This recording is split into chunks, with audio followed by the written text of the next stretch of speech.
சமீபத்துலதான் இந்தியாவோட மாநிலமான அகமதாபாத்ல ஒரு விமானம் அங்க இருக்கக்கூடிய மருத்துவக் கல்லூரியில மோதி அந்த விமானத்துல பயணிச்ச 260 பேரும் உயிரிழந்தாங்க.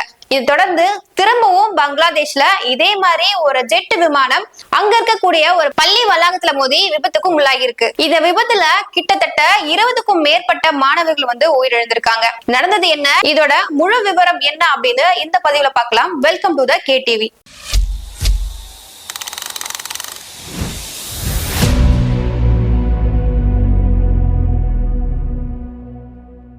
ஏர்போர்ஸ் கிட்ட இருக்கிற ஒரு விமானம். இது சைனீஸோட ஏர்கிராப்ட சேர்ந்ததுதான். இந்த விமானத்தை அவங்க 14 வருஷத்துக்கு முன்னாடி சைனா கிட்ட இருந்து வாங்குறாங்க. ஆனா சைனா கிட்ட இருந்து வாங்கும் பொழுதே இது ரொம்ப பழைய மாடலாவே இருந்திருக்கு. சோ விபத்து நடக்கிறப்போ இந்த ஜெட்டை யார் இயக்கிருக்காங்க அப்படின்னு பாத்தீங்கன்னா ஒரு ட்ரைனர் பைலட் தான். சோ அவர் கிட்டத்தட்ட 100க்கும் மேற்பட்ட பிளைட்ஸ முடிச்சிருக்காரு. இருந்தும் அவர் ட்ரைனிங்ல தான் இருந்துட்டு இருக்காரு. சோ நேத்து என்ன நடந்துச்சுன்னா அதே மாதிரி எப்பவும் போல அவர் 1 மணிக்கு ட்ரைனிங் பண்ணலாம் அப்படின்னு சொல்லி அந்த F7 ஜெட்டை எடுக்கிறாரு.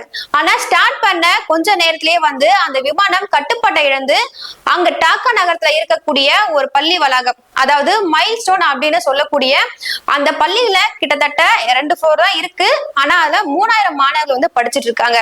கரெக்டா மதியம் எல்லாரும் சாப்பிட்டு இருக்கும் பொழுது அந்த விமானம் அந்த பள்ளி வளாகத்துல மோதி விபத்துக்குள்ளாகி இருக்கு. இந்த விபத்துல 29 மாணவர்களும் அவங்களுடைய ஆசிரியர் ஒருவரும் அந்த விமானத்துல பயணிச்ச விமானியும் சேர்ந்து மொத்தம் 31 பேர் உயிரிழந்திருக்காங்க. 165 பேர் தீவிர சிகிச்சையில இருக்காங்க. அதுல 25 மாணவர்கள் ஆபத்தான நிலையிலும் இருக்காங்க. மேலும் 60 மாணவர்கள் national burn and plastic surgery ஹாஸ்பிட்டல்ல சிகிச்சையும் பெற்று வந்துட்டு இருக்காங்க. இந்த மாணவர்களை காப்பாத்தின மெஹரின் சௌத்ரி அப்படின்ற ஒரு டீச்சரும் அந்த விபத்துல இருந்து அந்த மாணவர்களை காப்பாற்றும் போது ஏற்பட்ட பயங்கர தீ காயங்களால உயிரும் இழந்திருக்காங்க. உத்ரா அதோனி மெடிக்கல் காலேஜோட டாக்டர்ஸ் எல்லாரும் என்ன சொல்லிருக்காங்கன்னா இந்த விபத்துல சிக்கிய பாதி மாணவர்கள் கிட்டத்தட்ட 10ல இருந்து 15 வயசுக்கு உட்பட்ட மாணவர்களா தான் இருக்காங்க. அதுவும் இல்லாம இந்த ஜெட்ல இருந்து வெளியான எரிபொருளால ஏற்பட்ட தீயினால இந்த மாணவர்கள் ரொம்பவே பாதிக்கப்பட்டிருக்காங்க அப்படின்னு சொல்லியிருக்காங்க. விபத்துக்கு அப்புறம் அந்த பைலட்டும் உயிரோட தான் இருந்திருக்காங்க. மில்மி 7B5 அப்படின்ற ஒரு ஹெலிகாப்டர் மூலமா அவரை டாக்கால இருக்கக்கூடிய ஒரு மிலிட்டரி ஹாஸ்பிட்டலுக்கு கூட்டிட்டு போயிட்டு அவருக்கு சிகிச்சையும் அளிக்கப்பட்டிருக்கு. ஆனா சிகிச்சை எந்த பலனும் அளிக்காம அவர் உயிரிழந்திருக்காரு. இந்த பிளைட் கடைசியா 2008ல டாக்கால இருக்கக்கூடிய ஒரு பைலட் இறந்ததுக்கு அப்புறம் திரும்பவும் இந்த F7 அப்படின்னு சொல்லக்கூடிய ஜெட் விபத்துக்குள்ளாவது 2வது முறை அப்படின்னு அறிக்கையில வெளியிட்டு இருக்காங்க. அது மட்டும் இல்லாம இந்த விபத்து நடக்கும் பொழுது பயங்கரமான சத்தமும் புகை மற்றும் சாம்பல் நிற துகள்களும் அங்க இருந்தவங்க பார்த்ததா சொல்லிருக்காங்க. அது மட்டும் இல்லாம அந்த ஸ்கூல்ல படிச்ச ஒரு 10th ஸ்டாண்டர்ட் பையன், நான் எக்ஸாம் எழுதி முடிச்சுட்டு வந்தேன், அப்போ அந்த ஏரோப்ளைன் நான் மோதுந்தையும் பார்த்தேன், என்னோட ஃப்ரெண்டும் என் கண்ணு முன்னாடிதான் உயிரிழந்திருக்கான் அப்படின்னு அந்த மாணவன் சொன்ன இந்த விஷயம் எல்லாருடைய மனசையும் ரொம்பவே வருத்தமடைய வச்சது. விபத்து நடந்த இடத்துல மதியம் 1:22க்கு பங்களாதேஷோட தீயணைப்பு துறையும் சிவில் சேவை குழுவும் வந்திருக்கு. அது மட்டும் இல்லாம 9 தீயணைப்பு வாகனமும் 6 ஆம்புலன்ஸ்களும் வரவழைக்கப்பட்டுச்சு.